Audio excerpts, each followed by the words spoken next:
algunas imágenes de Alfred Benemoser, después otras de Héctor Fuenmayor.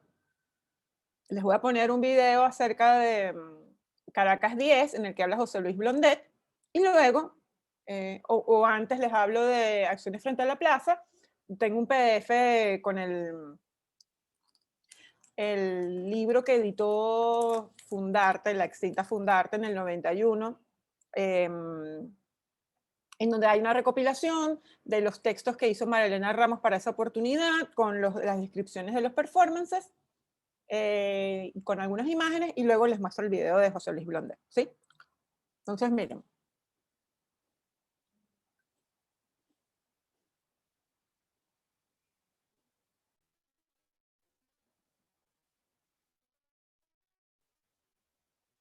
La imagen que ven de fondo son justamente los artistas que participaron en Acciones de la Plaza,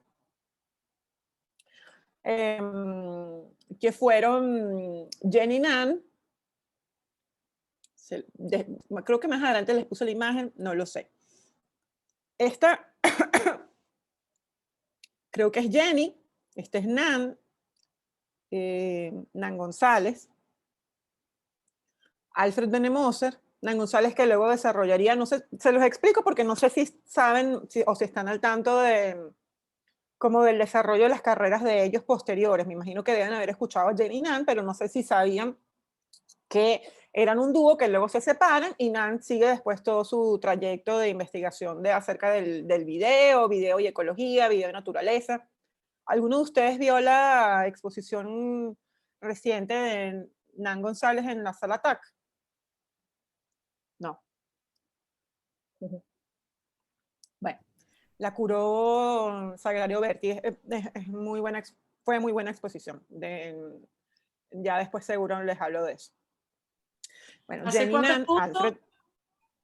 Constanza, Eso fue en el 2019, antes de la locura de la pandemia, si no me yo sí equivoco. creo que la vi, pero ahorita no la ubico, pero creo que sí la vi. Ahorita Sí, me ponen la foto. era relativa al tiempo, tenía muchas instalaciones, tenía una instalación importante de ella que tiene unos metrónomos.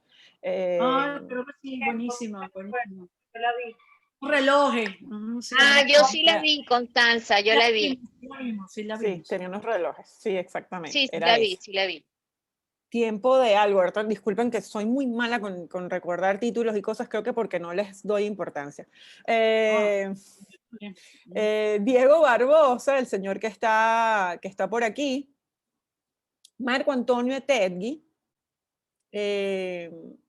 quien fue, bueno, falleció muy joven haciendo una obra de teatro. Durante la obra hubo un prop que no debía tener balas de salva, y alguien le puso balas de verdad, y pues lo mataron, murió en escena, tristemente. Y Antonieta Sosa aquí. Marco Antonio Tegui estudiaba comunicación social y era como uno de los miembros. Aquí no, en este grupo, en esta foto, no aparece Pedro Terán. Pedro Terán era el otro, junto con Marco Antonio Tegui, que impulsó muchísimo todo lo que fueron las exposiciones y actividades en donde se empezó a hablar de arte no objetual o de acciones o performances. Y Marco Antonio Tegui entendía, quizás por esta aproximación a lo que era la comunicación social, esta visión de arte como comunicación, que es una de las vertientes, digamos, del acercamiento del arte conceptual, sobre todo en esa época, una nueva forma de comunicar. De hecho, el texto que quería que leyéramos brevemente de María Elena Ramos sobre acciones frente a la plaza habla justamente de esa idea de la comunicación. Y bueno, nada, estos jovenzuelos fueron parte de este, menos Diego Barbosa, que ya en ese entonces tenía una actividad también que había desarrollado en Inglaterra con performances y acciones. Activaron todo lo que fue el desarrollo de estas obras no objetuales en Venezuela. Entonces, lo primero que les voy a mostrar es algunas obras de Alfred Benemoser. Alfred, los nombres de los artistas. Sí. Ajá. Jenny Jenny, yo no recuerdo si su apellido es Higso, porque no lo tengo escrito aquí y no lo recuerdo, pero creo que es Jenny Higso. Y Nan González, él aquí, Nan y Jenny, Jenny y Nan. Alfred Benemoser, de quien les voy a hablar ahorita.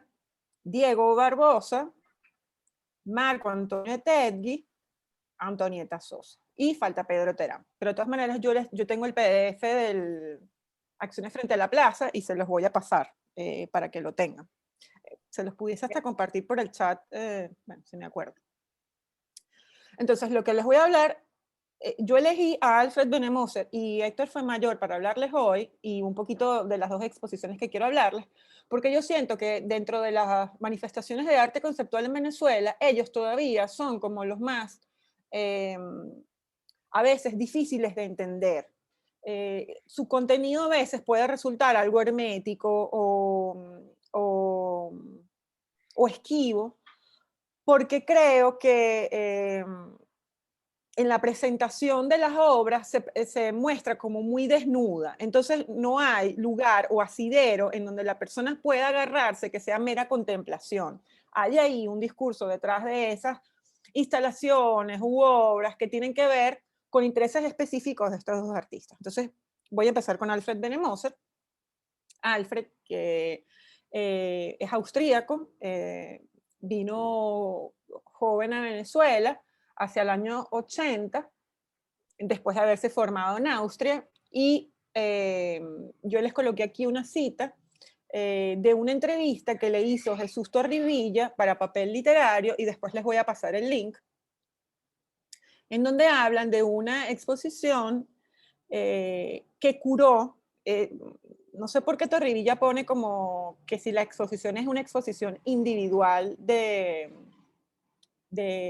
Alfred, pero fue en realidad una exposición que curó Alfred Benemoser para la colección mercantil hace como unos 3, yo siempre digo 3 o 4 años, pero está más o menos en ese rango, que tiene que ver con una serie de exposiciones que organiza la colección mercantil cada cierto tiempo, en la que invitan a un artista a trabajar con la colección, a hacer una propuesta con la colección.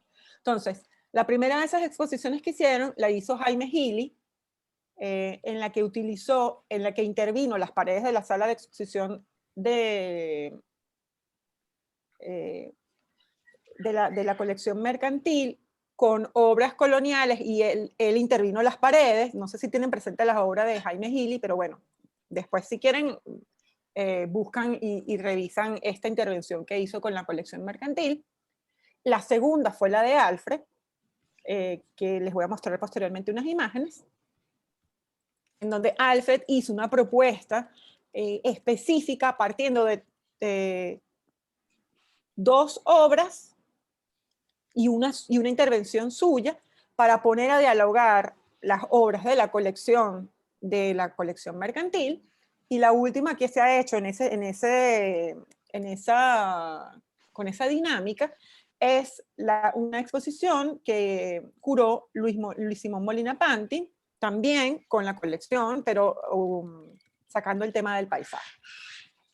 Entonces, en esa entrevista que le hace a Jesús Torrivilla a Alfred Benemoser con relación a esa exposición en la colección mercantil, él dice: aunque hago instalaciones, me siento escultor. Me interesan las complicaciones espaciales, las plegaduras, los espacios divididos que se complementan entre sí, que tú terminas de construir con la mente. Yo agarré esta frase porque me interesa en específico esta idea de que se complementan entre sí, que tú terminas de construir con la mente, que en realidad es la aproximación que tiene Alfred a su obra. Porque él no se vale de un solo medio para llevar o para intervenir un espacio o para hablar de algo. Él puede utilizar diversas estrategias para poder discutir o poner al espectador en una situación en la que tiene que darse cuenta de qué es lo que está sucediendo a su alrededor, y es el espectador el que va a empezar a hacer esas relaciones. Por eso es que digo que a veces la obra de Alfred puede resultar un poco hermética, porque el espectador es el que tiene que ir construyendo y completando las ideas, ¿sí? Esto que les muestro aquí es una de las primeras exposiciones que tuvo Alfred en Venezuela. Y básicamente, y se me acaba de olvidar el nombre de la exposición, ahorita se los digo, fue básicamente una intervención del espacio, yo lo vería así, en el que Alfred, en la sala RG del Centro Rómulo Gallegos, cuando esa sala solía hacer con más asiduidad exposiciones de arte contemporáneo, él intervino estos espacios con estas, no sé si logran ver en la imagen de la derecha, son como estas telas que él embebió en cemento, que forman parte de un trabajo que él hizo que se llaman plegaduras. Por eso es que él se refiere a este tema de, aunque hago instalaciones, me siento escultor, me interesan las complicaciones espaciales, las plegaduras, los espacios divididos, etcétera, etcétera. Y él intervino todo el espacio con estas plegaduras, selló las ventanas de la sala, las tapó, las ennegreció y colocó los tubos de neón de la sala que pendieran, esto que ven ustedes aquí, es un tubo de neón que está pendiendo del techo de la sala. Básicamente era una situación lo que le estaba presentando ahí. No hay objetos acá, no hay, es una experiencia del espacio y podemos entender estas plegaduras como objetos, si queremos, pero hay ahí un trabajo entre los materiales y el espacio para producir una experiencia. Esta exposición fue curada porque en ese entonces ese espacio, si no me equivoco, bueno, Miguel y Jesús Famayor hicieron algunas exposiciones en ese espacio. También hicieron la exposición famosa de José Antonio Hernández Díez, no recuerdo si fue la primera exposición de José Antonio Hernández Díez, donde él presentó estos como sus videos icónicos, el perro dentro del aparato para respirar, la cruz con el corazón, etcétera, etcétera. Bien, entonces era como altamente experimental en ese momento la sala de RG. Quiero mostrarles otra imagen, no sé por qué la tiré por acá atrás. Estas son las plegaduras de algunos ejemplos de plegaduras de Alfred Benemoser.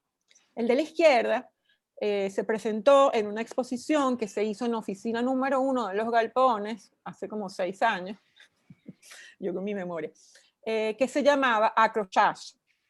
Esa exposición, yo ahorita no tengo referencias, lo pueden buscar en la página, después les paso el link, de oficina número 1, fue una reedición de una exposición que hicieron estos artistas conceptualistas venezolanos en los años 80. Era Eugenio Espinosa, Roberto Obregón, Alfred Benemoser,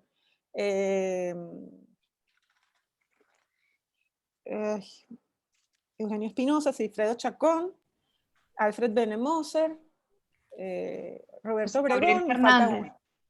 José Gabriel Fernández. Y ellos hicieron, se llamaba Accrochage, que era como, que podría ser entendido como un boceto preparatorio para algo, pero en este momento ellos lo entendían como un proceso de acoplamiento de muchas cosas disímiles, en donde no querían exhibir o mostrar el objeto como tal, sino querían presentar diferentes estímulos al espectador para sacudirle un poco de la experiencia, voy a decir normal, no es la palabra que quiero utilizar, pero sí digamos a la experiencia tradicional de percepción del arte, ¿no? Que, bueno, un poco pasiva. Entonces, esta exposición que se hizo en oficina número 1 en el 2016, por ahí, 2017, era una reedición de una exposición que se había hecho 20 años atrás con estos artistas y que fue importante en su época. Y Alfred Benemoser presenta este trabajo que se llama las plegaduras, y que, como ven, son como estas telas, también como la anterior que les mostré, que eran embebidas en cemento, y que él colocaba sobre ciertas, de cierta manera, sobre ciertos soportes para hacer vinculación con aspectos constructivos o con elementos constructivos y espaciales. Y lo mismo con este caso, que esta, por cierto, es colección del Museo Alejandro Otero, esta plegadura que está acá, que no recuerdo el nombre. Esta imagen que les presento aquí es de el performance que presentó Alfred Benemoser para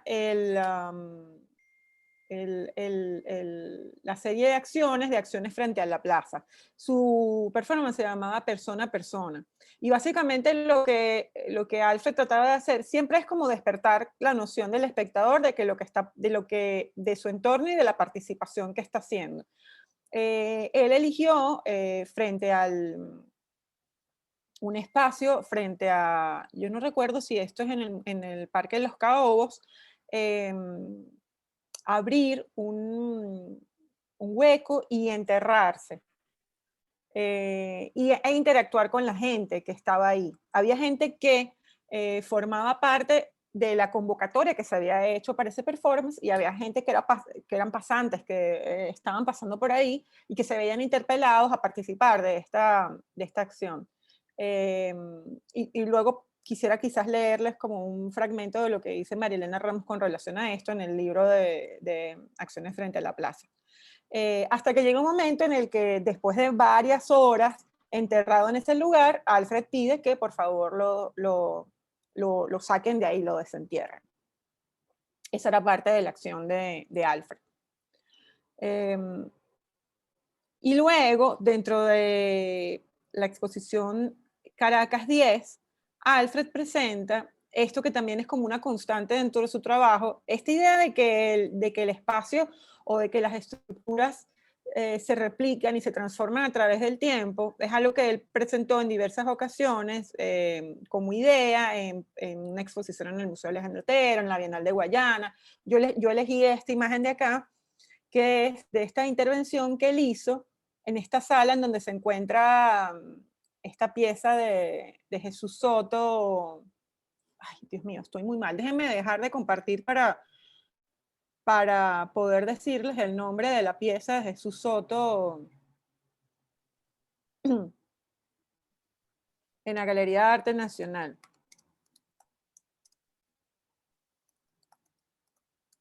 El mural de Bruselas, creo que se llama. Déjenme ver si es así. Sí, ¿qué tal si le pongo el nombre que es?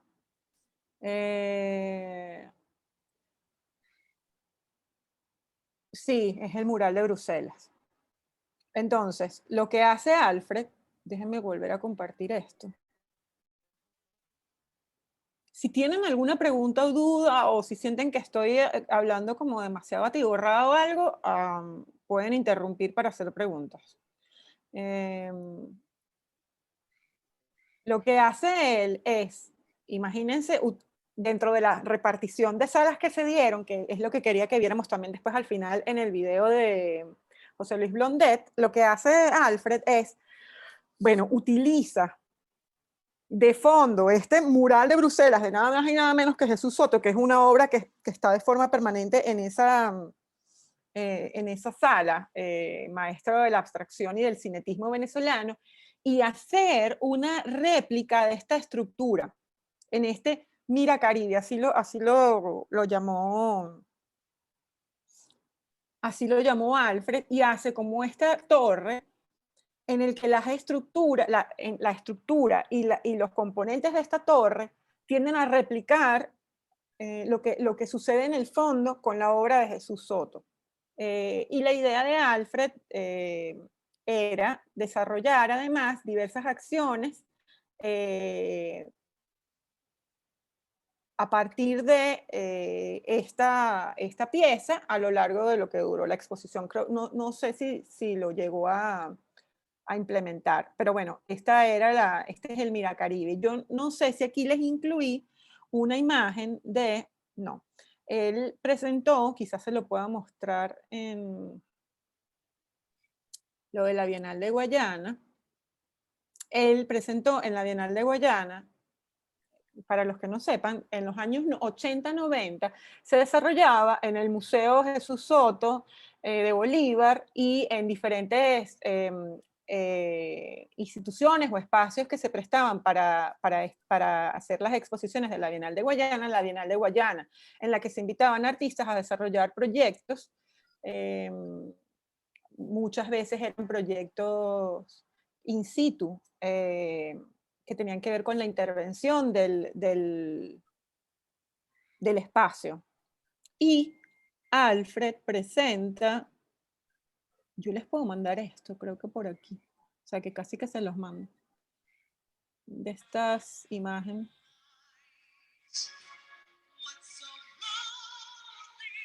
A ver,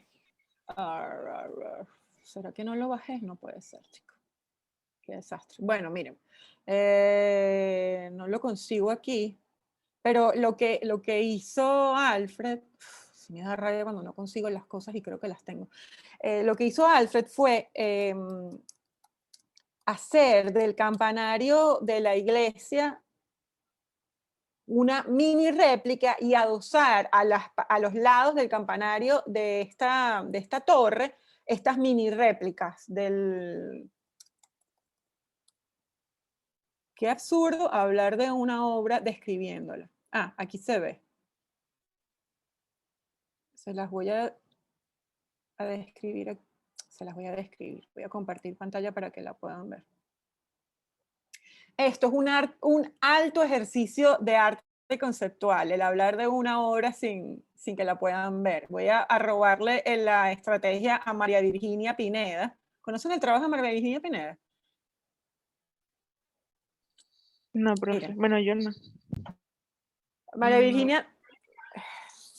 Virginia tiene un trabajo, bueno, que ha desarrollado recientemente que tiene que ver con la idea de los paisajes, pero en esos paisajes ella no muestra la imagen de los paisajes. Lo que ella muestra como obra es la descripción que se ha hecho del paisaje por críticos y curadores venezolanos. Entonces toma como obras icónicas dentro de el arte venezolano que sean altamente descriptivas, agarra esos fragmentos, primero elige como obras que pertenecen ya al imaginario del mundo del arte en Venezuela, no voy a decir del venezolano porque en realidad, pero que ya uno al menos tiene presente, pero si no lo tienes presente a través del texto, busca el texto lo más explicativo posible o descriptivo, como que sea a través de la acción del texto el que contradiga o se contraponga a la idea de la visión, que todo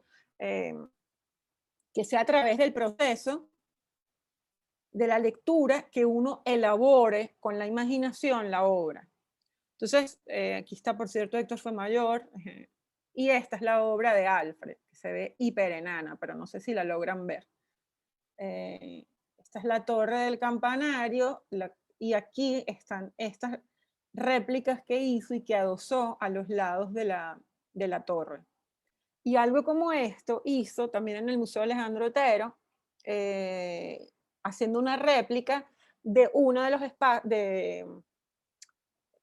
estructuras de las escaleras de una de las salas del Mao. Hizo como una réplica que adosó como esta idea del espacio que se va como alterando y autorreproduciendo de algún modo,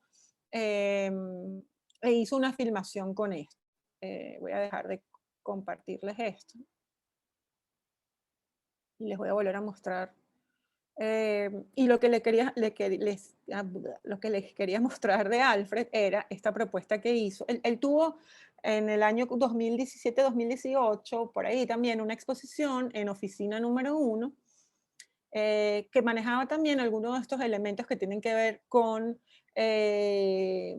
la modificación del espacio, con la idea de la percepción de ciertos elementos que eran, por ejemplo, él cambiaba ciertas estructuras en los tabiques de las salas de exposición de Oficina número 1, que hacían referencia a obras anteriores o que hacían referencia a un código que él suele utilizar para referirse a un tipo de obras. Entonces, las obras de Alfred tienden a ser también autorreferenciales, ¿no?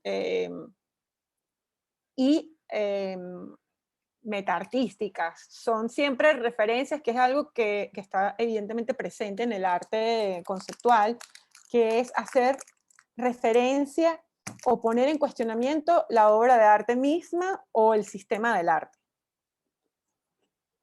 Yo creo que no estoy compartiendo, pero entonces lo que les quería mostrar ahora era esta exposición que les dije que él curó para la colección mercantil. Y básicamente, lo que hizo Alfred fue... Retrotransformación, recuerdo que se llamaba. Ajá, sí. Sí. Entonces, lo que hizo Alfred fue partir de una obra pequeñita, que es esta que está acá, que no se va a ver en esa imagen, de Nicolás Ferdinandov, que es un artista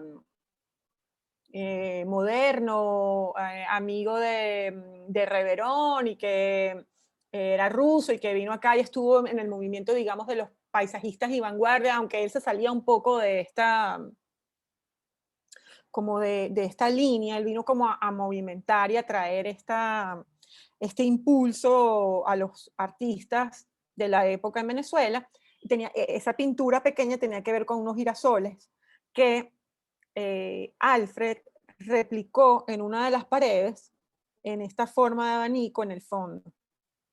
Además, Alfred se valió del tema también de la iluminación para trabajar la idea de la percepción del espacio. Todo tenía que ver un poco con la percepción del espacio y la relación del cuerpo con el espacio y con la obra. Lo que fundamentalmente es lo que él viene trabajando en su obra. Así que esta exposición, más que curaduría, también es obra suya, ¿no? Entonces la persona pasaba por este pasillo estrecho, llegaba y se encontraba con la pequeña obra de Ferdinandov, que está aquí. En la parte trasera estaba este abanico desplegado, y en una de las paredes que está acá,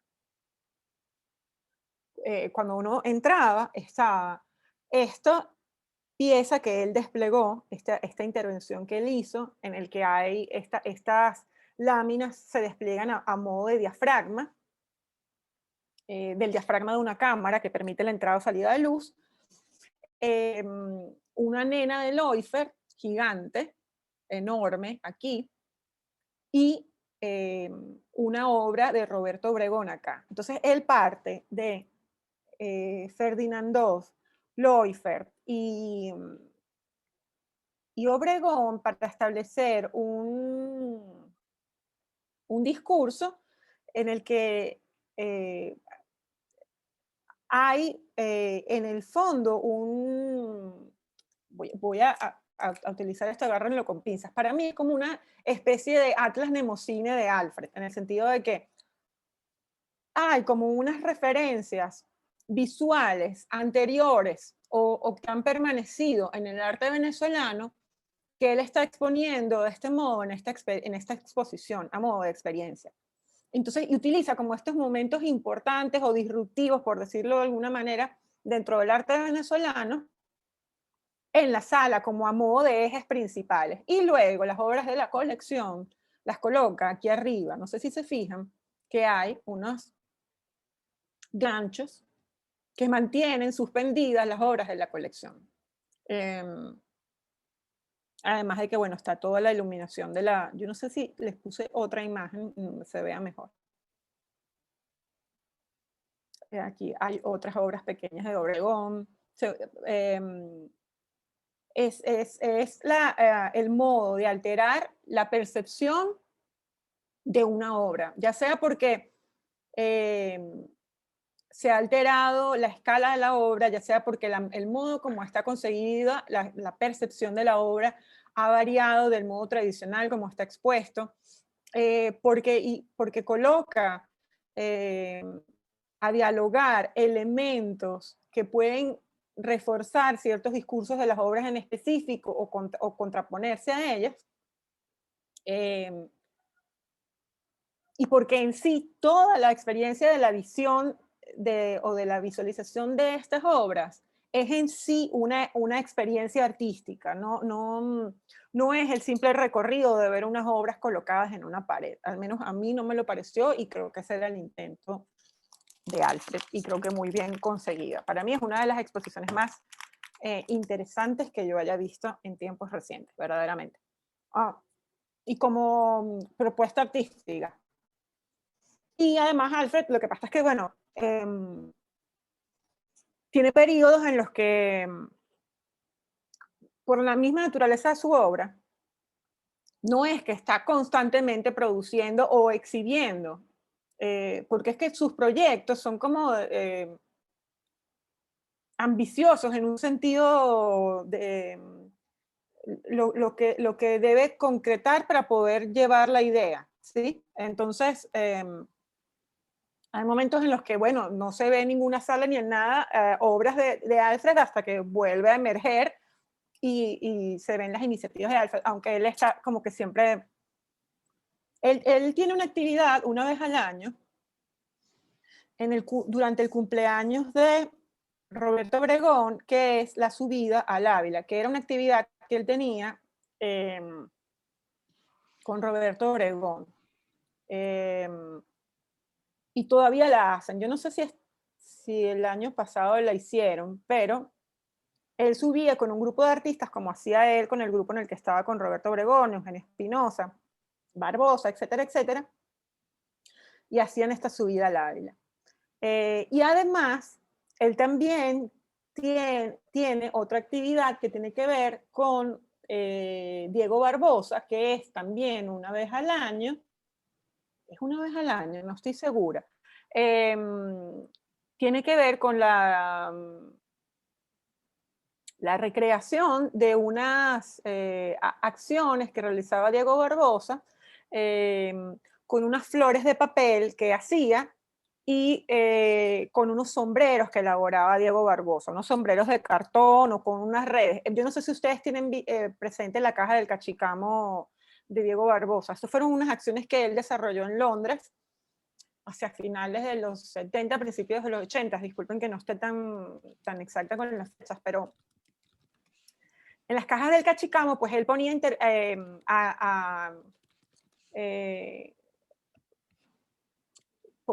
vinculaba que estaba en la calle con esta enorme red y las iba haciendo como un las hacía hacer como un recorrido con esta red pintada de colores y luego después de esa acción, bueno, durante la acción hizo el registro y luego intervenía ese registro blanco y negro con los colores con los cuales estaban hechas las redes de estas acciones que hizo Diego Barbosa. Entonces, una vez al año también, Alfred suele como recrear esta actividad de Diego Barbosa de hacer estas flores de papel que se colocaban en estos sombreros de cartón y hacían esta actividad en la que hacían como una ofrenda a los amigos. Porque básicamente este grupo de artistas conceptuales era un grupo de amigos que se planteaban también el acercamiento al arte como algo cotidiano. Es decir, no me refiero a que utilicen referencias a lo cotidiano, sino que la manera de ellos de vincularse entre ellos mismos y con el espectador no era desde el punto de vista de una acción teatral y performática que causara una extrañeza en el público, que entendiera claramente que era una representación, sino que en lo que ellos estaban haciendo había ese actuar de modo tan natural que el espectador no estaba tan seguro de que lo que estaba presenciando era o no era un performance. Es parte de esa misma estrategia de tratar de vincular al espectador, de de entender el arte como existente en el mundo, como algo que existe en el mundo, presente en el mundo, no algo fuera de él. No sé si se entiende lo que quiero decir con esto, pero bueno, esas eran partes de las... lo que quise decirles con estas experiencias que hace cada año Alfred, es que esto forma parte de su modo de entender el arte y de su modo de estructurar las estrategias que va construyendo a lo largo del tiempo para luego finalmente Yo tenía entendido que ahora estaba viviendo otra vez en Austria y que lo que hacía ahora era ir a la ópera. Bueno, yo vi a Alfred el año pasado, o sea, Ok. antes de la pandemia, yo estuve en esta actividad que realizó Alfred justamente con lo del tema de Diego Barbosa. Y la idea de Alfred era hacer a partir de esta actividad que se hizo diversas actividades, así como para cada actividad que él se plantea de estas expositivas, él desarrolla diferentes actividades que posteriormente van a tener alguna salida de algún modo. La idea de él era hizo un video durante esa acción, y la idea de él era, y recabó como una serie de entrevistas ese día. Estaban varios críticos y curadores, y artistas, e hizo una serie de entrevistas, y la idea era, no recuerdo por cuál motivo, era el aniversario, podría ser de Barbosa o de Obregón, no recuerdo. Como especie de ritual, él quería realizar a lo largo del año una serie de actividades que se desprendían de esta acción que realizó con los sombreros de Diego Barbosa. Pero no, Alberto, no te sé decir en qué está No, ahora porque le perdí la pista desde marzo del año pasado, o sea, no sé qué es lo que pasó con Alfred, pero no sé si regresó. Sé que estuvo un tiempo en Austria, pero bueno, la verdad es que no sé en qué anda ahora, pero no sé. Sé que él está siempre maquinando cosas, o sea, su obra es su vida, creo, es literal conceptualista verdadero, lo entiendo así. Sí, yo me acuerdo también de esa exposición que fue hace 6 años, para ponerle una fecha. Y fue estupenda, o sea, porque además fue en el momento en que, no sé, ya llevaba un par de años, ¿no? Que muchas instituciones estaban esto de abriendo las colecciones para que artistas jugaran con las colecciones como curadores, y este gesto con la colección mercantil pasó como fue, ¿no? Mínimo con Alfred, y fue extraordinario. Las obras guindando como en los ganchos, como una lavandería. Sí, sí. Y Leuffert y Obregón, como los otros lados, como índices y huellas de expresión. Ajá, eso, exactamente. Fue estupenda. Gracias por mostrarla. De verdad que feliz de verla otra vez. Sí, a mí la verdad es que esta exposición me gustó mucho, y creo que es un ejercicio súper inteligente de Alfred de exponer su propia obra en el sentido de cómo entiende él el arte. Se entiende, claro, a través de la exposición. Bueno, a mí me parece que se encarna muy bien a través de estas estrategias que utilizó aquí para relacionar una obra con otra. ¿Qué hora es? Porque yo estoy... son las 5:51. Miren, lo otro que yo les quería mostrar Legalmente era... quedan 10 minutos, profe. Sí, ya sé. Pero podemos quedarnos 15 minutos más si quiere. Ok, miren, lo que yo quería hablarles ahora era de Héctor Fuenmayor. También, ¿por qué? Porque Héctor Fuenmayor es el otro que...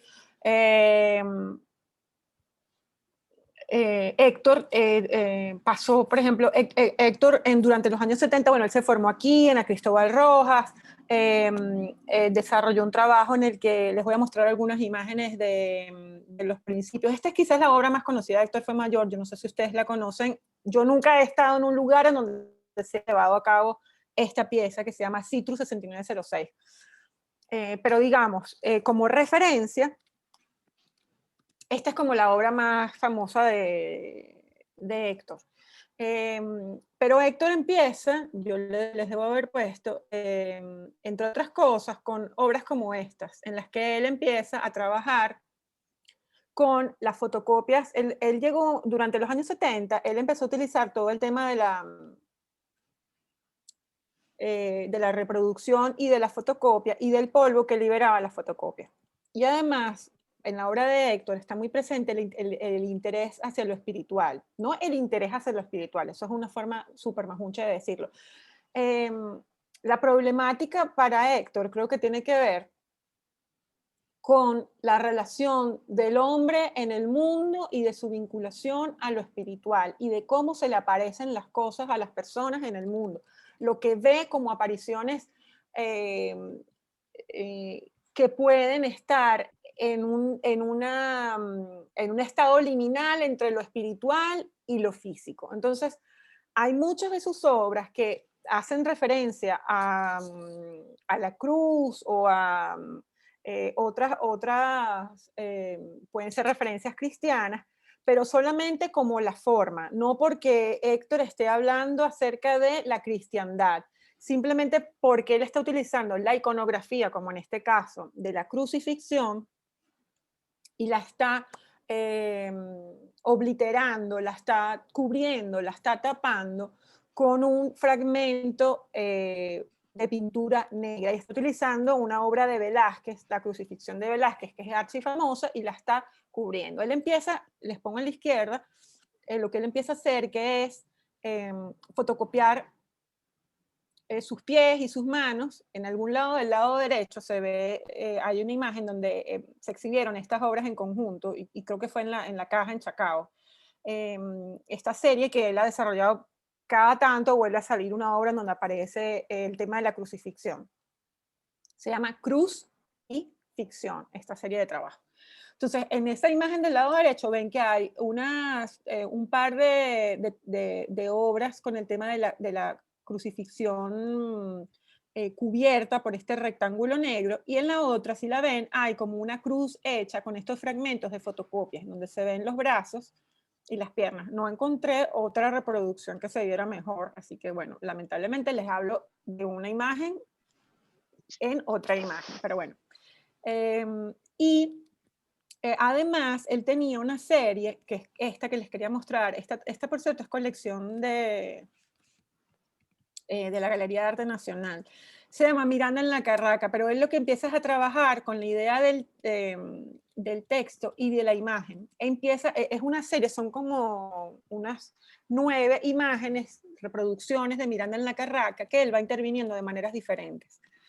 Va interviniendo tanto en la imagen a través del movimiento de la fotocopia o del desvanecimiento del polvo de la fotocopia, como en el título de la obra. Entonces aquí es miren la cara, y cubre la cara. En este caso, Miranda en la carra, y es este movimiento de la fotocopia. Y como esto tiene varios juegos que, digamos que en estas obras iniciales, que son como del 77, se ve, uno pudiese vincular, al menos formalmente, con la idea conceptual del trabajo entre imagen y texto, ¿no? Y a partir de aquí, él tiene otra, yo no logré conseguir una reproducción decente de un grupo de obras. Por ejemplo, en la colección de Fundación Empresa Escolar hay una obra que es, ahora se me olvidó el nombre de la obra, se llama Vitrinidad. Él tenía una serie de obras que se llamaban Vitrinidad, que tenía que ver con la idea de divinidad, vidrio y la idea de la reproducción. Él colocaba, antes debiera decirles que Héctor fue monje budista. Él, después de los años 80, Héctor se va para Nueva York y hace un retiro y se ordena como monje budista y permanece 10 años en un monasterio budista, hasta que en algún momento recibe como nuevamente el llamado del arte a través de un clavo que ve en un leño, en un pedazo de madera, que lo ve como una aparición de lo matérico y lo real dentro del mundo espiritual en el que estaba viviendo. Y entonces retorna 10 años después a el mundo del arte. Pero digamos que ya en él había este interés por lo espiritual. Les digo esto porque hay una serie de obras que él trabaja esta idea de la vitrinidad, en donde trabaja también con la idea del polvo de la fotocopia, pero como que cuando uno lo ve, él lo que hace es trabajar con una imagen que reproduce y que puede ir, la palabra no es deshaciendo, la puede ir borroneando, la puede ir esfumando. No sé si se han fijado que hay veces que el químico de la fotocopia, el toner, no queda totalmente impreso por el calor en el papel. Y él lo que hace es quedarse como con ese polvo, y cuando uno lo percibe parecen como que si fueran cenizas. Y hace como especie de altar, como una especie de altar budista. Lo interesante, disculpen que haga este ejercicio yo sí encuentro una mejor imagen, porque la imagen que encontré de las que yo tenía a la hora de la colección es muy chimba. La obra de Fundación es súper interesante porque ¿qué es? Es un dibujo que se supone que ha sido fotocopiado, un dibujo que por censura él, entendiendo el lugar en donde estaba exhibido, que era Fundación, lo cubre con apenas un papel muy delgadito de papel transparente, papel cebolla, y sobre eso le coloca una estatuilla, una figurilla budista, y del otro lado un recipiente de vidrio en donde están estos restos que parecen cenizas en realidad, pero no son cenizas, es el polvo de la fotocopiadora, porque la obra se llama así, Vitrinidad, polvo de fotocopiadora. Él utiliza el tema del polvo de fotocopiadora en otras obras. Y todo esto metido como en una especie de caja de vidrio. En realidad, el dibujo que no se muestra es el de una masturbación, es la de su mano masturbándose. Lo que es interesante es ese conflicto que hay entre este acto totalmente carnal y esta puesta en duda de si ese polvo son cenizas o no, si esto verdaderamente es un altar o no, qué es lo que va quedando de esa parte matérica que se va desprendiendo de ese papel que les ahí. Yo les voy a buscar una mejor imagen porque esta cosa contada así es súper ching. Pero bueno, en todo caso, es súper, es un acto, por eso les digo que me estoy copiando de María Virginia Pineda. Pero bueno, imaginen que es como esta estrategia que utilizó en estas obras de Miranda en la Carraca, en el que él va esfumando esa polvo de fotocopiadora. Y aparte de eso, cuando esta fue la obra de Héctor Fuenmayor, que participó en la exposición Caracas 10 y se llamaba La multiplicación de los panes. Entonces, la estructura que utiliza Héctor para hacer esta obra, no recuerdo cuánta es la cantidad de panes que hay aquí. Evidentemente el título hace referencia al milagro de Cristo, pero hay acá otra concepción de la idea del objeto como representación de una idea que no se vincula a él, ¿sí?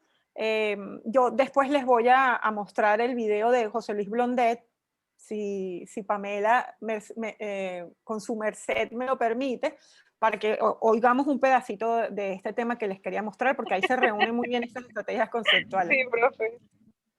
Y lo que les quería mostrar era, por ejemplo, esta participación que tuvo Héctor Fuenmayor en esa Bienal de Guayana, en la que Héctor hizo como un rito budista en el cual consumió, quemó.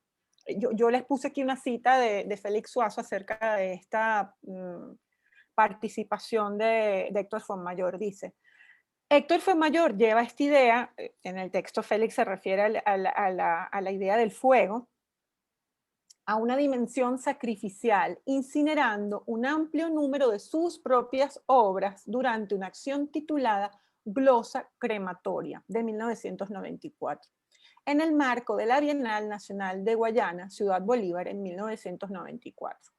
En aquella oportunidad, la quema de los trabajos tuvo lugar en una capilla cercana al lugar donde fue ejecutado el general Manuel Piar en 1817 por órdenes de Simón Bolívar. Con ello, el destino del arte y la historia patria vuelven a quedar enlazados, condenadas ambas instancias a su inmolación y resurrección simbólica. Porque básicamente con lo que se queda la obra final es, bueno, la obra es toda, la obra es el gesto de incinerar y quemar. De quemar sus obras. Además, era cuando él venía llegando ya de su retiro como monje budista. Es este acto de purificación. Y lo que hace es quemar todas estas obras, y esto que se ve aquí en esta vitrina, que es como lo que les comentaba de la vitrina de Fundación Polar, solamente que estos sí son cenizas, es como este resto de aquí, que está enmarcado aquí arriba, parte de esas obras que quedaron, de sus obras, que fueron incineradas como sacrificio de purificación. ¿Sí? Y bueno, y en estas obras también, que son como, él tiene ahorita unas obras también que se vinculan como con estas, en donde son más abstractas. Aquí hay una imagen fotográfica en la que se van intercalando imágenes que van haciendo aparecer o no, no estás bien seguro si lo que ves son las cruces o si son los fragmentos negros los que cubren la imagen y van formando las cruces. Siempre con esta idea de la cruz como referencia de lo espiritual. Entonces, quería ver si les podía mostrar rápidamente el video de José Luis Blondet, y quizás, dependiendo de lo de la clase, puedo hablarles más de acciones frente a la plaza, que no se los comenté hoy, pero sí como echarles mejor el cuento. Y otra cosa que les quería comentar también era un poco lo del texto de Juan Hacha que les había comentado, el crítico peruano, acerca de el arte no objetual. Pero les quería hacer ver déjenme ver en dónde puse el video de José Luis Blondet. Ok, fin. Que me parece interesante porque muestra las imágenes de Caracas 10 y es súper interesante la aproximación que tuvieron. Esa exposición fue una curaduría que hizo Sigfredo Chacón y Álvaro Sotillo, y que luego tuvo como una respuesta. Fue súper interesante desde el punto de vista de aproximación conceptual, montaje museográfico, pero también hubo como un cierto cuestionamiento, porque en esa convocatoria de arte venezolano actual, que así se llamaba la exposición, Caracas 10 Arte Venezolano Actual, no había ninguna mujer. Entonces, ¿cómo era posible que no hubiese ninguna mujer en esta exposición? Pero en todo caso, que me parece muy bien que lo haya. Eso es algo que ahorita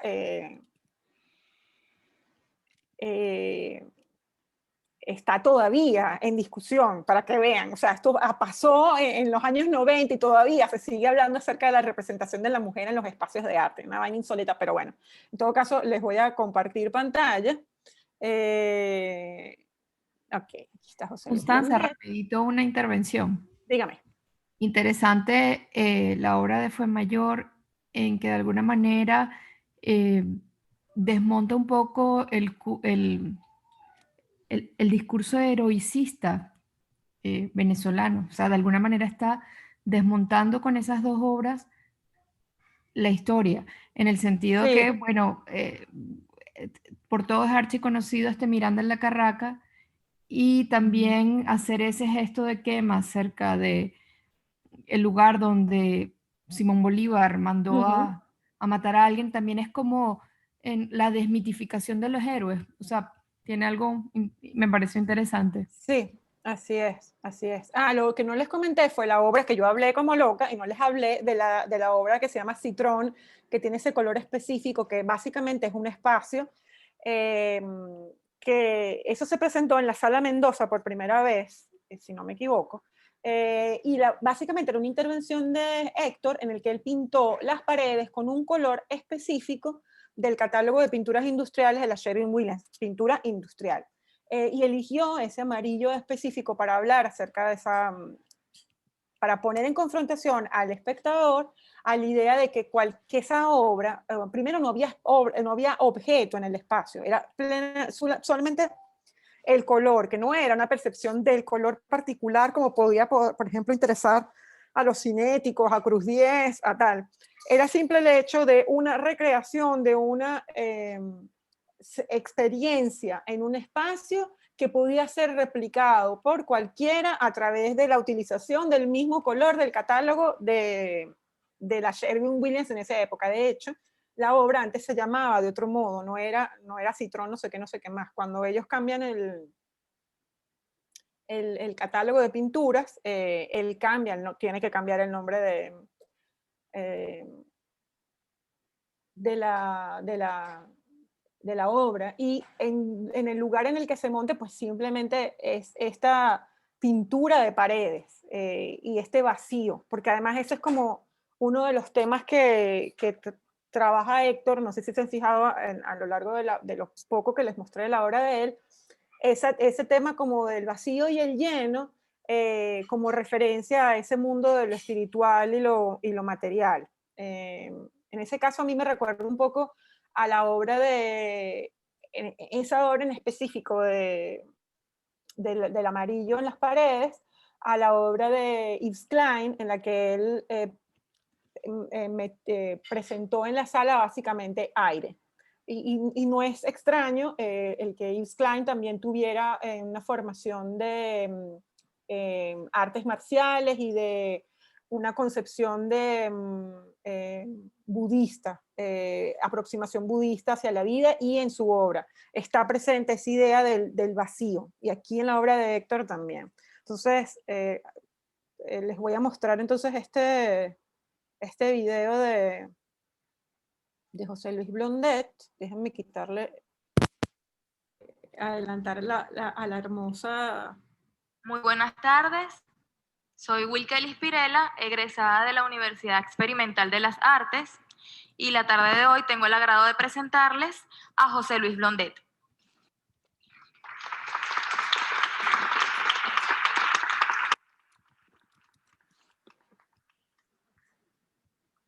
Buenas tardes. ¿Oyen bien? La charla que yo había preparado inicialmente cuando este seminario iba a suceder en noviembre, parecía casi que el levantamiento de un cadáver. Estaba un poco intoxicado de material de archivo y la charla pretendía casi que recuperar toda la información de la exposición y presentarla en 25 minutos. Así que una cosa que agradecí de la nueva fecha de esta exposición, de este seminario, es que tuve la oportunidad de asumir un punto de vista más personal y hablar no tanto desde la voz de un médico forense levantando un cadáver, sino de mis recuerdos, algunos ciertos, otros inventados, de esa exposición que para mí fue muy importante, que fue Caracas 10 en 1993. Para no dejar que la audiencia sea engañada por mis recuerdos, quiero brevísimamente mostrarle 10 imágenes de 10 proyectos que estuvieron en Caracas 10 y luego leer un texto que ya no tiene el título que está en el programa, ahora se llama Caracas 10. La exposición básicamente le asignó a cada artista, a 10 artistas, un espacio en la Galería de Arte Nacional para que desarrollaran su proyecto. Y solamente 2 artistas compartían sala, el resto era una especie de sucesión de mini exposiciones individuales. En la primera sala estaba esta obra de Sigfredo Chacón, 18 batejas y rejilla camuflada cebra. Voy a hablar de ella durante mi presentación. La pieza de Oscar Machado, Piel sobre piel, las estructuras de concreto y cabilla con formas relacionadas a la gestación. José Antonio Hernández Díez. También voy a hablar de él, pero tenía 2 proyectos en la exposición, El Gran Patriarca y las XXX. La Torre de Benemoser, Se llamaba Mira Caribe y era una especie de torre, museo de proyectos fallidos o de proyectos no realizados. Y se llamaba Mira Caribe porque Caribe, la palabra Caribe, cada letra era la inicial de una palabra de un proyecto que iba a realizar durante el transcurso de la exposición. La multiplicación de los panes de Fuenmayor, que era la puesta en escena con 1200 panes de la tabla de multiplicar. Roberto Obregón, La Rosa Enferma, 25 disecciones, en un homenaje a los fallecidos por el SIDA en África y la disección de los pétalos de una rosa. Verde por fuera, rojo por dentro, de Meyer Weissman. Eugenio Espinosa, Dama de Noche, que hablaré de ella en la presentación, y José Gabriel Fernández, Los Célibataires. Y finalmente Sammy Kutcher, con un proyecto que se llamaba, o parte de una serie que se llamaba El Yo Anotado, una especie de ejercicio de fotoficción, donde a partir de los garabatos que uno hace cuando habla por teléfono, el artista los monumentalizaba, imprimiéndolos sobre vistas aéreas de paisajes a lo largo y ancho del país.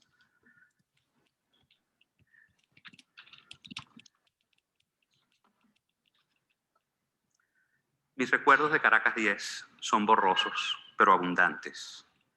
Recuerdo el rancho impenetrable de Meyer Weissman, con la puerta clausurada con bloques de concreto y que hoy en las fotografías de archivo se ve monumental, casi hermoso.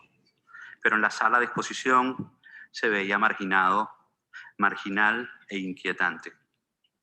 Solo en la segunda visita me atreví a mirar por los agujeros para descubrir adentro el contrastante paisaje conformado por los muebles originales de la habitación en la que creció el artista, en el este de Caracas.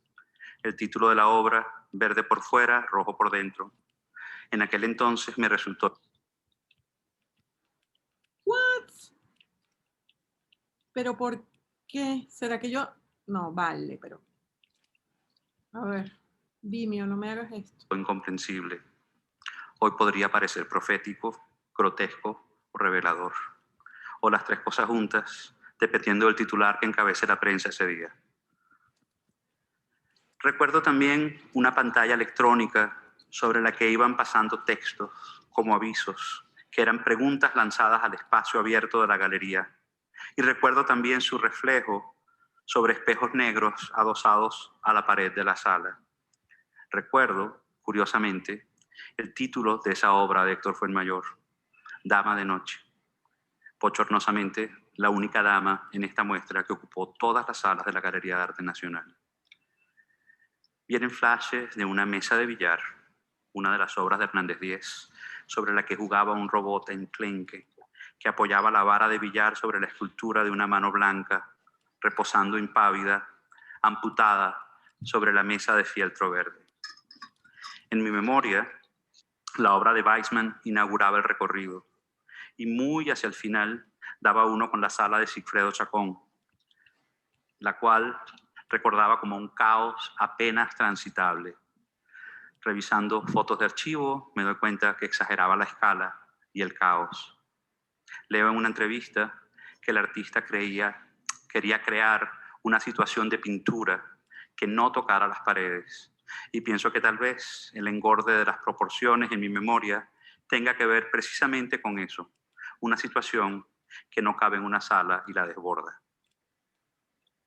Debo confesar que fuera de estas 4 obras no recordaba mucho más cuando me invitaron a hacer esta charla.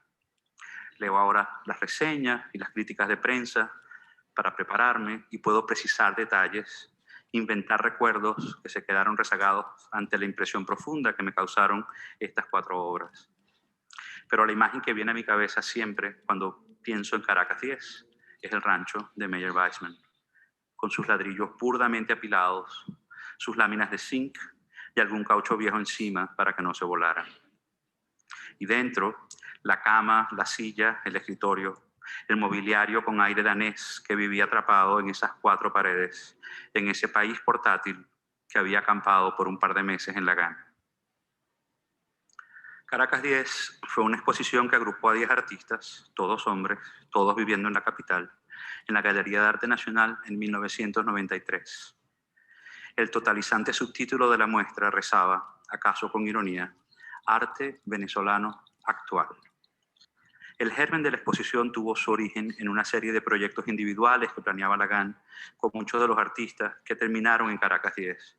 En conversaciones luego con el diseñador Álvaro Sotillo, se fue consolidando la idea de una exposición colectiva donde a cada artista se le asignaría un espacio para desarrollar una instalación in situ, una instalación que respondiera al lugar. Habitualmente, las instalaciones in situ reaccionan a un aspecto de la historia del lugar o de su arquitectura, y a manera de grosa generalización puede decirse que una obra in situ carece de sentido si es removida del lugar para el que fue creada. Considerando la riquísima y muy compleja historia del edificio neoclásico que ocupaba Lagan, originalmente construido por el arquitecto moderno venezolano Carlos Raúl Villanueva para el Museo de Bellas Artes, es sorprendente que ningún artista se haya interesado por esa historia política, cultural, arquitectónica. También teniendo en cuenta que Lagan exhibía permanentemente dos obras seminales para el canon del arte venezolano, el mural de Bruselas de Soto, del 58, y la reticularia de Gego, también sorprende que la gran mayoría de los artistas de Caracas 10 no encontrasen en esas obras una provocación mayor para responder al lugar, con la excepción de Bené Moser y José Gabriel Fernández, quienes mencionan las obras en alguna entrevista en prensa, pero no articulan en el espacio ni desarrollan en la entrevista que leí esas conexiones. Yo incorporé el mural de Soto, dice Bené Moser, mientras Fernández, tras explicar con detenimiento la estructura de sus célibataires, finaliza, mi obra es una reticularia. Para Lagan, la exposición representó un riesgo y un logro institucional considerable. Abrió todas las salas y parte de sus arcas a 10 artistas contemporáneos, quienes bajo una mirada curatorial bastante relajada fueron alentados a hacer lo suyo sin seguir a pie juntillas una premisa específica o demasiado específica. Lagan, preocupada por proyectar el arte venezolano nacional e internacionalmente, entendió el potencial de Caracas 10 y no dejó pasar esta oportunidad única para satisfacer el apetito cosmopolita. Estratégicamente, no apostó por la internacionalización de las obras de arte de artistas destacados a través de una exposición que itinerara por el mundo, sino que escogió proyectar internacionalmente las maneras, las muy contemporáneas maneras de trabajar de 10 artistas, produciendo obras in situ, obras que en principio son inmovibles y que no pueden viajar. Ya desde su título, Caracas 10 hace referencia a la jerga de aeropuertos y aerolíneas, y sin abochornamientos plantea a Caracas, no al país, como destino. La exposición pretendía ponernos en el mapa, llamar la atención al mundo sobre el talento y la calidad de exportación de la producción artística contemporánea venezolana. Así lo reconoce el prefacio de la única publicación que apareció para esta exposición. Cito, ha sido nuestro propósito que esta exposición tenga la mayor proyección, no solo nacional, sino internacional, que sea visitada por artistas, críticos y curadores extranjeros y que sea registrada en diferentes publicaciones de circulación masiva, como este tabloide, y también en otras publicaciones que puedan llegar al exterior, como el... Ya va. Creo que, ¿qué hora es? Disculpen. Son las 6:20. Creo que les voy a parar aquí el video porque la verdad es que a mí me interesa mucho esta intervención de José Luis Blondet porque es crítica en el sentido de que toca diferentes aristas y logra puntualizar aspectos que quizás nosotros, cuando me refiero a nosotros, digo, el pecado de la historiografía en Venezuela a veces es el de ensalzar mucho ciertos logros sin atrevernos a mostrar cuáles pudieron haber sido los pecados de esas iniciativas. Y en este caso yo creo que él está haciendo un contrapunteo, tomó, por ejemplo, partiendo de las entrevistas, está poniendo su punto de vista contrario quizás a lo que ellos dijeron, o cuestionando si verdaderamente se logró o no se logró eso que está dicho en una premisa, habla del espacio, etcétera, etcétera. Entonces creo que es interesante desde ese punto de vista este video. Les voy a pasar el link por el chat para que esto formó parte de la ponencia que hizo para el seminario de la Fundación Cisneros en el 2017. Se los paso por aquí. Y entonces, quería que habláramos de lo de la clase. Yo no sé si lo hablamos ahora o si yo me pongo de acuerdo con Pamela o cómo será el tema, pero de la clase... Profe, sí, tenemos la clase extra. Dígame, o sea, si quiere hablamos ahorita, después de que termine la clase, me dice qué días tiene disponible, Okay. y yo consulto con mis compañeros, o podemos consultarlo una vez, como prefiera. Porque además yo quisiera saber, ¿ustedes prefieren que yo dé esa clase adicional y luego ustedes hacer sus exposiciones, o si quieren hacer ustedes las exposiciones y yo de último hablar de esto último que me queda, que es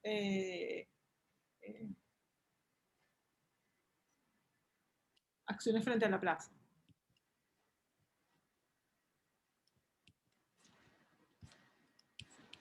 Sí, puede ser, podemos primero exponer y luego, o sea, nos primero. se Y sienten- o sea, ¿quieren que hacerlo... lo pongamos primero y luego la... Yo lo digo por ¿Perdón? un tema de cronograma, sobre todo porque entiendo que a algunos de ustedes no les va a convenir hacer la exposición en un día que no sea un miércoles por tema de horarios. Entonces, eso, los dos próximos miércoles, pues que se dividan las exposiciones, si ustedes lo prefieren así, y ya en cualquier otro día de la semana, pues yo les daría lo último de la materia. Me parece bien que dice el resto, que dicen ustedes. A mí me parece bien eso, me parece justo. Sí, a mí también me parece bien. Como quieran. Perfecto. Morrer, Elizabeth, Marco, Marianne, Marily. ¿Qué dicen? Como prefieran todos. Ok, chévere. Bien. ¿Quiénes son los que van a exponer? Lo que me gustaría es ver si podemos concretar qué hacer ese No se escuchó. día. parece en cansa de que la última clase Marily, no se entiende. ¿Puedes escribirlo por el chat, por favor? No se entiende lo que dice, se escucha muy mal.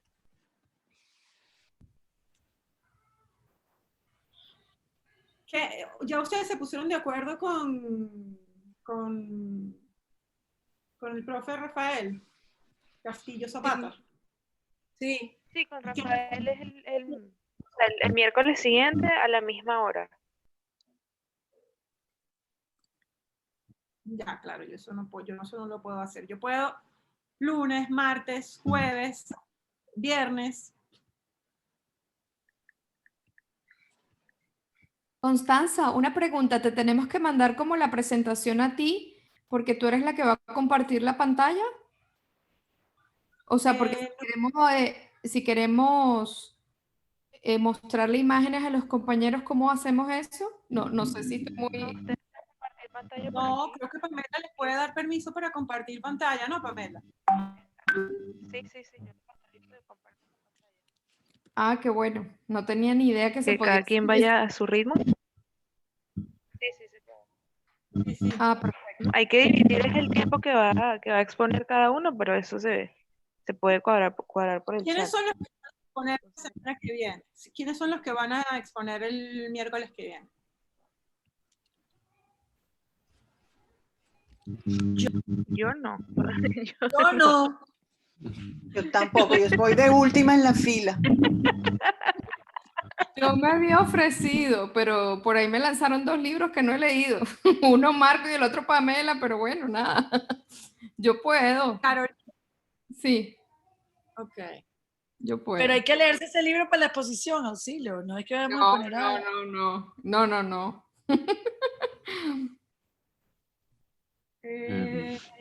Ok, nuestra próxima clase es el 27, ¿cierto? Sí. Entonces, Ana Carolina la anoto con el 27. Que por cierto, el rancho este de Meyers-Weissman, Antonieta Sosa también usó un rancho anterior a ese y ella lo comenta en varias entrevistas que bueno, que al rancho de ella no se le dio tanta importancia como ese de Caracas 10. Fíjense que hay un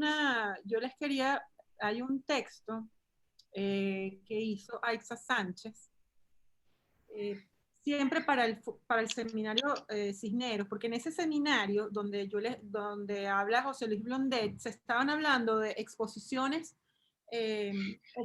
pasadas y exposiciones hacia el futuro, ¿no? Y se habló de algunas exposiciones emblemáticas de los 80, 90. Había algunos escritos y había otras presentaciones. La de José Luis Blondet fue una presentación que hablaba sobre Caracas 10, y el texto de Aixa Sánchez, que les quiero recomendar, que se los voy a anotar, se los voy a pasar por aquí, es un texto en el que ella revisa una exposición llamada Paralelo 11. Habla acerca de tanto de la exposición Caracas 10, menciona la experiencia de la construcción de esta casa de Antonieta, y habla de esta exposición que se llamó Paralelo 11, que se hizo en el Museo Alejandro Otero como una respuesta a Caracas 10, en el que y Paralelo 11 era solo artistas mujeres, ¿no? Entonces, déjame ver si lo consigo aquí, lo tengo... ¿Qué sentirán ustedes cuando yo digo, déjame ver si lo consigo aquí? Yo lo tengo acá, lo que me refiero es que tardo, no lo abrí ahorita, lo tengo aquí a la mano, pero está acá. Se llama espectros falocéntricos. Identifico absolutamente, es típico algo que me pasaría a mí. No entendí. Eso que dices, que pensamos nosotros cuando tú dices, déjame ver, buscarlo aquí, bueno, eso es algo típico que me va a pasar aquí cuando estés poniendo típico. Constanza, yo puedo exponer el 27. Ya va, Soy Marili. Ok, les voy a poner aquí... este es el link del texto, si quieren yo se los pongo también en el Padlet. Este es el texto de Aixa Sánchez, se llama Espectros Falocéntricos. Marili, tú quieres entonces exponer la semana que viene. Exacto, yo puedo exponer la semana que viene. Una pregunta, ¿de cuántos minutos dispone cada uno para en teoría cronometrar mi exposición? 15 minutos, ¿no era?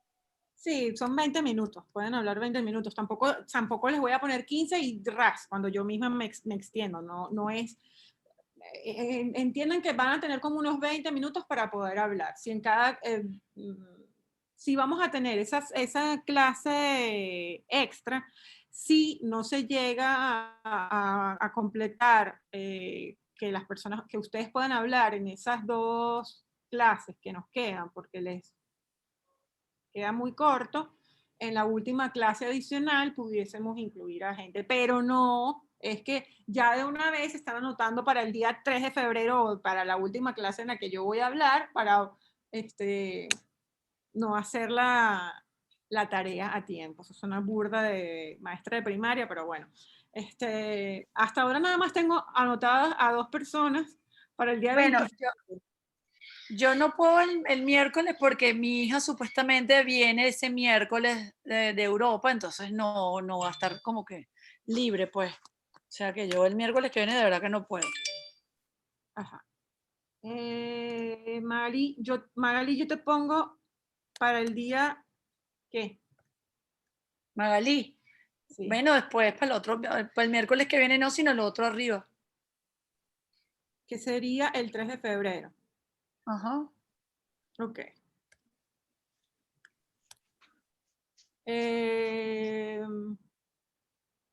Pamela, a ti te pongo para él.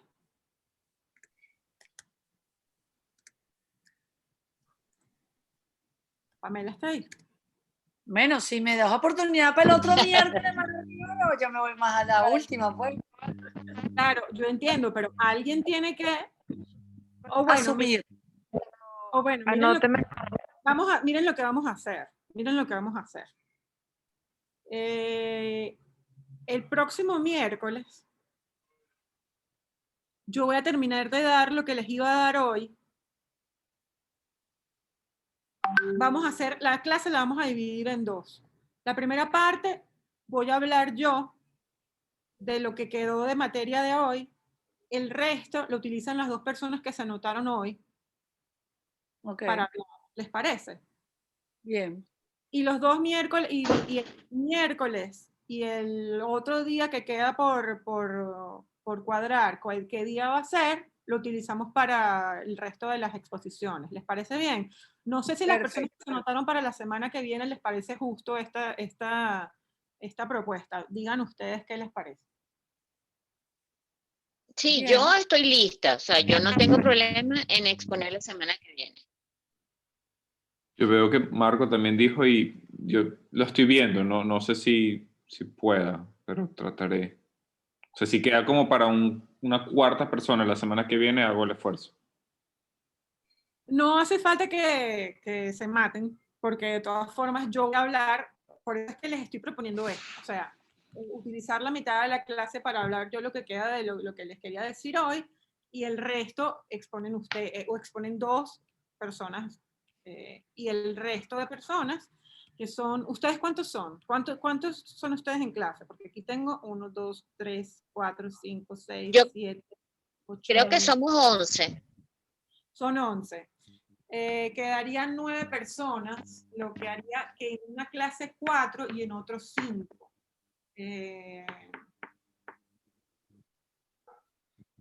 Bueno, eso Alguien debería... va a tener que sumarse el miércoles que viene. Constanza, por el chat, Marco está diciendo que también puede la próxima clase. Ok, Marco, tú puedes la próxima clase. Yo vi que tú escribiste, pero tú tienes que decirme quién vas a agarrar por fin, si es Claro. Roberto o si es Manuel Eduardo. Puedes anotarme Roberto Obregón. Sí. En la clase me decidí. Ok, buenísimo. Sin embargo, sí me gustaría como aparte pasarte lo que había hecho de Manuel Eduardo, o sea, así Sí, como en plan fuera del diplomado. Me claro, gustaría seguro. compartírtelo. Claro. Pero sí trabajaré a Obregón. Claro, chévere, está bien. Ok, entonces... Sí, ya son las 6:34, tienes que pasar el perro. Ya terminamos. Entonces, para terminar, Marilyn, Carolina y Marco van la próxima semana. ¿Va bien? O sea, hablo yo la primera parte y ustedes al final y... o empiezan Bueno, ustedes primero para no quedan tener el 8. corre-corre que se va a acabar la clase, como ustedes prefieran. Bueno, perfecto, porque quedarían 8, 4 y 4 para las últimas 2. Ok. Sí, a mí me gustaría empezando la clase, si es posible. Chévere, entonces, A mí también, empezando la clase y de pronto el cierre de la clase sea una discusión de esas tres No, listas. el cierre de la clase sería Constanza. Sí, Sí, porque claro. Ella quiere dar una parte. Sí. Sí, bueno, chévere, me parece bien entonces. Ustedes empiezan y después así están más tranquilas y no ven el reloj encima. Exacto. Ok, finísimo, está bien. Bueno, gracias a todos. Gracias. Pregunta, ya saben que Gracias. pero contesto. Gracias. Chévere. Bye, bye. Próximo miércoles. Buenísimo. Chao, que estés bien. Chévere, gracias.